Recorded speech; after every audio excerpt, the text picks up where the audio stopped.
Hello friends, आप सभी का स्वागत है मेरे यूट्यूब चैनल पे। आज हम इस वीडियो में जनरल साइंस सामान्य विज्ञान के टॉप 25 सिलेक्टेड क्वेश्चन करेंगे जो कि एग्जाम में बार बार पूछे जाते हैं। और अभी रिसेंटली रेलवे एग्जाम के नोटिफिकेशन जारी हो चुका है। नवंबर और दिसंबर में रेलवे एग्जाम शुरू होने वाले हैं। और आप सब जानते हैं रेलवे में साइंस का बहुत अच्छा वेटेज रहता है। साइंस अगर आपकी अच्छी नहीं है तो रेलवे सिलेक्शन आपका होगा भी नहीं। और ये आपके सभी एग्जाम के लिए बहुत ज़्यादा इंपॉर्टेंट है। आप इवन तो रेलवे, एसएससी, यूपीएससी किसी भी एग्जाम की तैयारी कर रहे हैं, सब में ये क्वेश्चन काम आएंगे आपके, क्योंकि यही क्वेश्चन बारह घुमा फिरा के पूछे जाते हैं हर एग्जाम के अंदर। तो चलिए वीडियो में शुरुआत करते हैं बिना किसी देरी के। और चैनल पर अगर पहली बार है, चैनल सब्सक्राइब जरूर कर लीजिएगा फ्रेंड्स, ठीक है ना। पहला क्वेश्चन है, महासागर में डूबी हुई वस्तुओं की स्थिति जानने के लिए किस यंत्र का प्रयोग किया जाता है। तो फ्रेंड बहुत ज़्यादा इंपॉर्टेंट सवाल है, बहुत बार एग्जाम पूछा गया सवाल को। तो महासागर डूबी हुई वस्तुओं की स्थिति जानने के लिए हम सोनार का प्रयोग करते हैं। अब सोनार की फुल फॉर्म क्या होती है? सोनार की फुल फॉर्म होती है साउंड नेविगेशन एंड ट्रेजिंग, ठीक है ना। अगला सवाल है, तेल का एक बैरल लगभग इनमें से किसके बराबर है। तो फ्रेंड्स आप जानते हैं तेल को जो इंटरनेशनल यूनिट होती है वो बैरल में ही यूज की जाती है। तो तेल का जो एक बैरल होता है उसमें होता टोटल 159 लीटर। Option number 4। अगला सवाल है, परमाणु बम का विकास इनमें से किसने किया। तो फ्रेंड जो परमाणु बम है इसका विकास किसने किया था? ये जानते मानव जाति के लिए बहुत खतरनाक चीज़ है, लेकिन बना दिया गया है।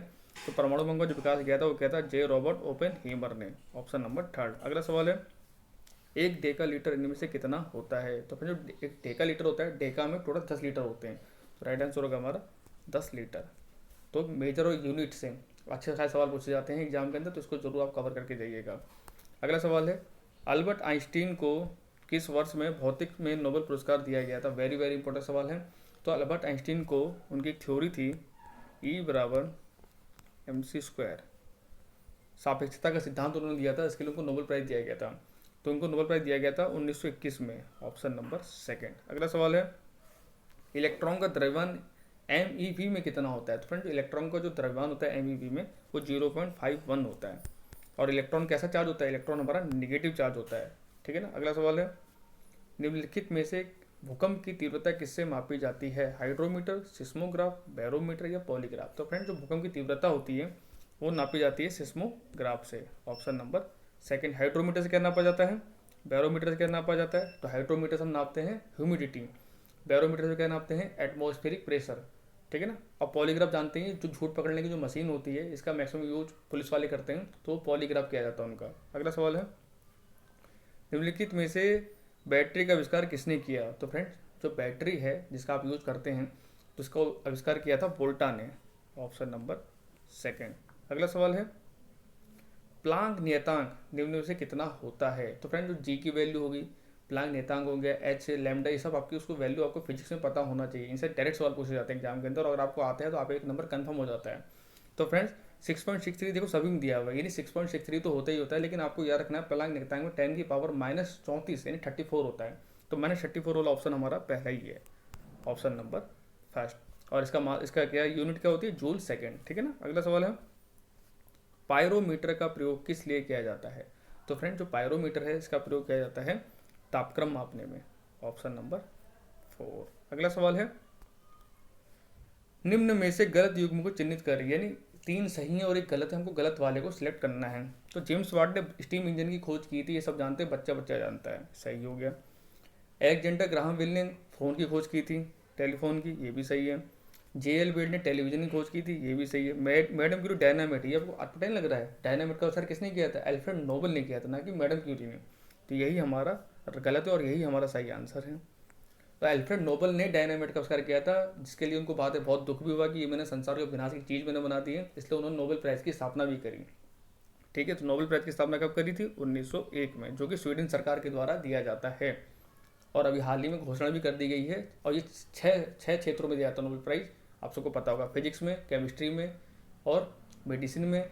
और आप मुझे बताइएगा। अगला सवाल है, निम्न में से बैरोमीटर का आविष्कार किसने किया था। तो फ्रेंड जो बैरोमीटर अभी मैंने आपको बताया, इसके एटमॉस्फेरिक प्रेशर से नापा जाता है, इसी से ही मौसम की भविष्यवाणी की जाती है। कहीं पर आंधी आना है, कहीं पर तूफान आएगा या कहीं वर्षा होगी, वो बैरोमीटर से ही पहले बताया जाता है। आजकल तो सुपर कंप्यूटर बन गए, सुपर कंप्यूटर अब तो पूरे महीने भर की डेटा हमको देते हैं कि किस दिन कैसा मौसम रहेगा, कहाँ पे तूफान आने वाला, पहले हमको पता लग जाता है। तो बैरोमीटर का जो आविष्कार किया था वो किया था टोरिसेली ने। Option number 2। अगला सवाल है, रासायनिक ऊर्जा का विद्युत ऊर्जा में कौन परिवर्तित करता है? तो फ्रेंड जो केमिकल एनर्जी है उसको इलेक्ट्रिकल एनर्जी में कन्वर्जन कौन करता है? अब जैसे तो केमिकल को इलेक्ट्रिकल में चेंज कर रहा है तो क्या है वो? हमारा बैटरी है। हम सब जानते हैं बैटरी में क्या होता है, केमिकल होता है। और केमिकल क्या होता है इसमें? H2SO4। जो हम टार्च में जो बैटरी लगाते हैं या रिमोट लगाते हैं वो क्या होती है? कहीं ना कहीं केमिकल एनर्जी तो होती है, वो कन्वर्ट क्या हो जाती है? इलेक्ट्रिकल एनर्जी में चेंज हो जाती है। अगला सवाल है, वायु की गति किसके द्वारा मापी जाती है? तो फ्रेंड जो वायु की गति है वो एनीमोमीटर के द्वारा नापी जाती है। राइट आंसर होगा हमारा एनीमोमीटर। और विंड वेन लगा के मतलब नाम पहला क्वेश्चन पढ़ लिया, विंड विंड माने हवा होती है तो विंड वेन लगा दिया। अगला सवाल है, किस विटामिन की कमी से रिकेट्स नामक रोग होता है? तो आप सब जानते हैं विटामिन हमारे शरीर के लिए बहुत ज़्यादा इंसेंशियल है, और अगर इनके शरीर में कमी हो जाती है तो हमको बहुत सारे रोग हो जाते हैं। जैसे विटामिन ए से रातौंधी हो जाता है, आँख को कमी हो जाती है, रात में नहीं दिखाई देगा, सुबह दिखाई देगा उसको। विटामिन बी कॉम्प्लेक्स के बहुत सारे हमारे विटामिन B3 होता है, B7 होता है, B12 होता है, ये बहुत ज़्यादा इंपॉर्टेंट है हमारे लिए। तो उसी तरह रिकेट्स जो होता है ये टाइप की हड्डियों की बीमारी है, इसमें हड्डियाँ बहुत कमजोर हो जाती हैं। तो ये होती है किसको? कैल्शियम। और कैल्शियम के लिए कौन सा विटामिन है? Vitamin D, option number second. और विटामिन सी जानते हैं एस्कॉर्बिक एसिड। विटामिन सी अगर हमको नहीं मिलेगा तो क्या होठ वगैरह आदि के फट जाते हैं, इम्यूनिटी कमजोर हो जाती है। अगला सवाल है, इनमें से कौन सी शर्करा तत्काल ऊर्जा प्रदान करती है? तो इसका उपयोग आप लोग अपने घरों में हमेशा करते हैं, खासकर गर्मी में इसका उपयोग ज़्यादा किया जाता है, या जब रनिंग वनिंग करके आते हैं तुरंत आप इसको पीते हैं। समझ गए होंगे क्या? ग्लूकोज। राइट आंसर होगा हमारा ग्लूकोज। अगला सवाल है, निम्नलिखित में से मैग्नीशियम धातु का निष्कर्षण मुख्यतः किस अयस्क से किया जाता है? तो खनिज और अयस्क पे मैं एक सेपरेट वीडियो आपको लेके आऊँगा साइंस की, क्योंकि यहाँ से एक नंबर आप कंफर्म होते ही होते हैं और यहाँ से सवाल जरूर पूछा था एग्जाम में। तो फिलहाल तो अभी उस क्वेश्चन का जो आंसर है, मैग्नीशियम धातु जो निकाली जाती है वो निकाली जाती है कार्बोनाइट से, ऑप्शन नंबर सेकंड। और बॉक्साइट भी बहुत ज़्यादा इंपॉर्टेंट है। बॉक्साइट से हम क्या निकालते हैं? एल्यूमिनियम। ये सवाल बहुत ज़्यादा एग्जाम पूछा जाता है। तो बॉक्साइट के जरिए हम क्या निकालते हैं? एल्यूमिनियम को निकालते हैं। डोलोमाइट किसका होता है? डोलोमाइट होता है हमारा पोटेशियम का, ठीक है ना। अगला सवाल है, इनमें से कौन सा धातु अमलगम नहीं बनाता है? तो पारे के साथ जो क्रिया करेगा वो अमलगम बनाएगा, जो नहीं करेगा वो नहीं बनाएगा। सिंपल सा फंडा होता है अमलगम के लिए। तो देखो अमलगम हमारा क्या नहीं बनाएगा? अमलगम हमारा देखो तांबा हमारा नहीं बनाएगा, लोहा बना लेगा, पोटेशियम बना लेगा, सोडियम बना लेगा, ठीक है ना। अगला सवाल है, निम्नलिखित में से कौन सबसे भारी धातु है? तो पीरियोडिक टेबल में बहुत ज़्यादा इंपॉर्टेंट है आपके एग्जाम के लिए, पीरियोडिक टेबल से सवाल बहुत पूछा जाता है। सबसे भारी धातु और सबसे हल्की धातु, तो मैं दोनों आपको बता देता हूँ। सबसे अगर भारी धातु हमसे पूछेगा तो आप लगाएंगे आंसर ओस्मियम, और अगर हल्की धातु से पूछेगा हल्की, तो इसका प्रयोग खासकर बैटरी बनाने में किया जाता है, मोबाइल बैटरी, लैपटॉप बैटरी में। आप समझ होंगे क्या? लिथियम। ये दोनों क्वेश्चन आपको याद रखने हैं। सबसे भारी धातु पूछेगा तो आप आंसर लगाएंगे ओस्मियम, सबसे हल्की धातु पूछेगा तब आप आंसर लगाएंगे लिथियम, ठीक है ना। अगला सवाल है, दूध का पीएच मान होता है? तो पीएच मान तो मैंने आपको मैक्सिमम कवर करा ही रखे हैं।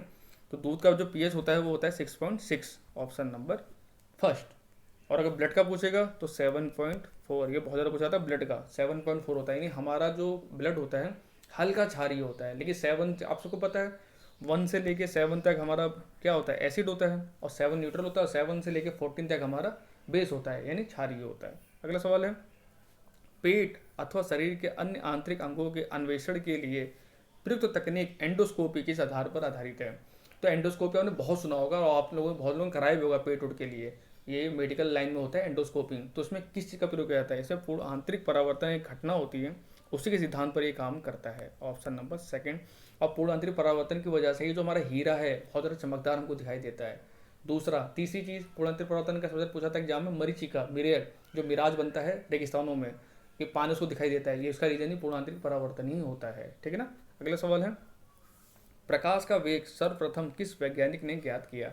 तो प्रकाश का जो वेग है सबसे पहले बताया था तुम्हारे रोमर ने, ऑप्शन नंबर थर्ड। अगला सवाल है, डेसिबल किसकी इकाई है? तो फ्रेंड डेसिबल जो यूनिट है वो किसकी है? साउंड इंटेंसिटी की, यानी ध्वनि की तीव्रता की, ऑप्शन नंबर सेकंड। अगला सवाल है, प्रत्यावर्ती धारा को डिस्ट धारा में परिवर्तित करने वाली युक्ति को इनमें से क्या कहते हैं? वेरी वेरी इंपॉर्टेंट क्वेश्चन है, बहुत एग्जाम पूछा जाता है। तो एसी को डीसी में कन्वर्ट करने के लिए हम किसका प्रयोग करते हैं? रेक्टिफायर का प्रयोग करते हैं, ऑप्शन नंबर थर्ड।